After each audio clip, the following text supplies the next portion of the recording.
সমবায়ৰ এটা জুলাস নামৰ এটা দালাল আছিল। এইখন দালালে আহি পিনে আমাৰ মানে কৃষকক কৈছিলে যে 2000 টকা কৰি দিলে ইয়াত মানে হাল বাব পাৰিবা, খেতি কৰিব পাৰিবা, কোনো পেচ নাই। আমি তেতিয়া খেতি কৰিছিলো।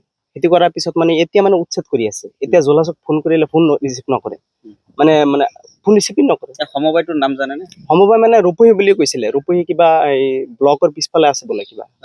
মানুহজনৰ ঘৰ ক'ত? জলফাছত। ৰূপহী টকাখিনি লৈছিলে যে চুচাৰি মাটি যিখিনি কৰিব লাগে আমি কৰি আছো, চৰকাৰৰ লগত যুঁজি আছো, আমি কেছ খেলি আছো বোলে, সেইখিনি কৈ পিনে মানে টকা লৈ গৈছিলে আমাৰ পৰা। খেতি প্ৰায় আপোনাৰ 50 বছৰ ধৰি কৰি আছো ইয়াত। মানে আমি কৰি আছো কিবা মানে কেইবাদিন ধৰি, আৰু দেউতাকেও কৰিছিলে বেছি। দেউতা 15-20 বছৰ পৰা বাগান মাটিখিনি কৰিব দিছে, সোসাইটি মানুহে নাজানে। এইটো কৰিব দিছে ডিপাৰ্টমেণ্টে যেনেকৈ ধৰি লওক ৰেঞ্জাৰ আছিল আগত, যিজন পুৰণা ৰেঞ্জাৰ আছিল 4-5 দিন হ'ল, এতিয়া নতুন ৰেঞ্জাৰ ছাৰ আহিছে, ফিল্ড অফিচাৰ। আগৰ ফিল্ড অফিচাৰজনে হাজিক দি, জিয়াৰুল হাজি বুলি কয়, এটা চহীদাৰ থাকে ইয়াত, তাক দি পইচা কালেকশ্যন কৰাইছে গাঁৱৰ পৰা এইটো ৰেঞ্জাৰে লৈছে।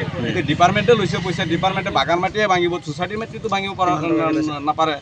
সেইটো কিয় ভাঙিলে সোসাইটি মাটি, সেইটো আবদাৰ জনাইছোঁ আমি আপোনালোকৰ চেনেল মাধ্যমে চৰকাৰক। বাগান মাটি বুলি ক'লে সেইখিনি মাটিত খেতি কৰিবলৈ পইচা লৈছে, সেইখিনি মাটিত কালেকশ্যন কৰা নাই। কিমানকৈ টকা লৈছিলে?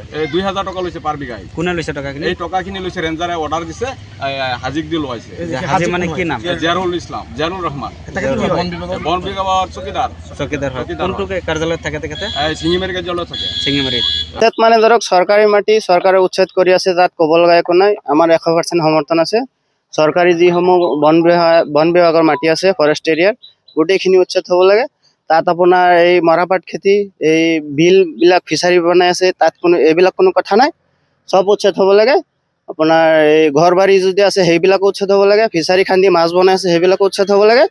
আৰু এই কিছু মানুহে এনেকুৱা আজিকালি দেখা পাওঁ আমি, বিলত গৈ পেলাই 2-3জনে মাছ মাৰি আছে, আৰু এই বিলৰ আশে পাশে 2-এটা বৰশী বাবলৈ যায়, এইবিলাকক ধৰি লৈ যায় ৰেঞ্জাৰে আহি।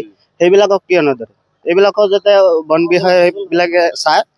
চব মানে উচ্ছেদ কাকো চাই পেলাই কৰিব নালাগে, যাতে একদম সমানকে উচ্ছেদ হ'ব লাগে, গোটেইখিনি উচ্ছেদ হ'ব লাগে। ফিচাৰী আছে, ফিচাৰীৰ মতে তেওঁলোকে উচ্ছেদ চলোৱা নাই? আমিতো দেখা নাই এতিয়ালৈকে ফিচাৰীত চলোৱা বুলি। তাত কি বহুত দিনৰ পৰা মাছ মাৰি আছিলে? বহুত দিনৰ পৰা সিহঁতে মাছ বনাই আছে। বিলৰ আধাখিনি কাছাৰ বান্ধি পেলাই, এই বিলৰ মাটি যিখিনি আছে সেইখিনি কাছাৰ বান্ধি পেলাই সিহঁতে মাছ বনাই আছে। এইটো খৰণলি বিল বুলি কয়।